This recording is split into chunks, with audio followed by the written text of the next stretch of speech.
Vous vous souvenez de cette scène dans Terminator? Le Terminator est programmé pour s'infiltrer et tuer, moitié homme, moitié machine. Son squelette est un mécanisme de combat hyper sophistiqué, mu par une chaîne de microprocesseurs, invulnérable et indestructible. Mais Dans cette scène, Kyle, un soldat venant du futur, nous décrit le Terminator comme une machine quasi invincible. Dans les dernières scènes finales, où les héros tentent de fuir le Terminator, et on se rend compte qu'effectivement la machine est invincible. Ils lui tirent dessus, on l'écrase, ils la font brûler, exploser, et pourtant le cyborg reste fonctionnel.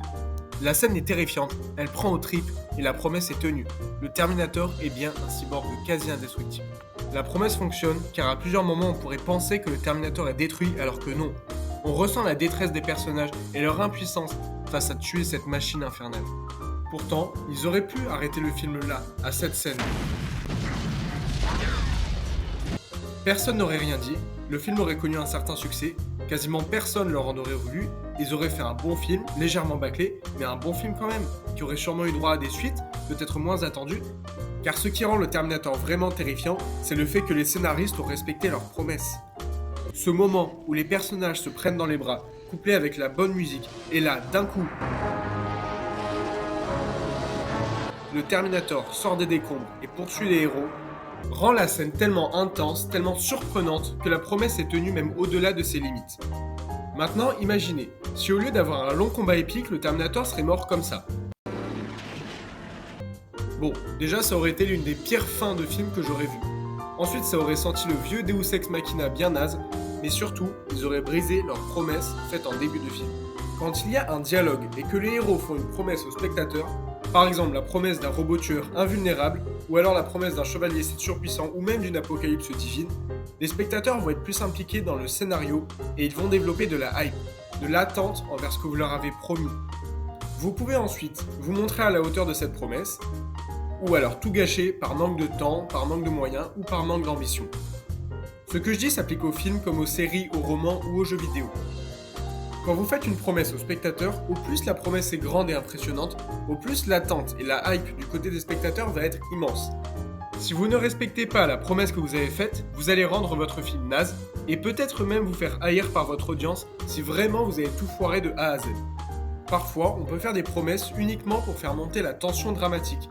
C'est ce qu'ils ont fait dans Infinity War, en présentant Thanos comme un être surpuissant. Et au début, Thanos est très puissant. Il écrase littéralement les Avengers et finit par réussir à éliminer la moitié des habitants de l'univers. Et du coup, vous allez me dire que ce n'est pas une promesse brisée. Eh bien si, parce que dans Endgame, ils ont cassé tout ça par une intervention divine scénaristique afin de faire gagner les gentils. Donc nous, spectateurs, on savait que les gentils allaient gagner, on savait qu'il n'y aurait aucun moyen pour que Thanos réussisse son but à la fin de Endgame, et pour ma part, ça a été une promesse brisée. Une légère déception, même si j'ai apprécié le film. Je sais que ce sont des grosses boîtes, qu'ils ont des plans à suivre afin de générer un maximum de fric, mais honnêtement, qui n'aurait pas rêvé que les Avengers se finissent sur ça?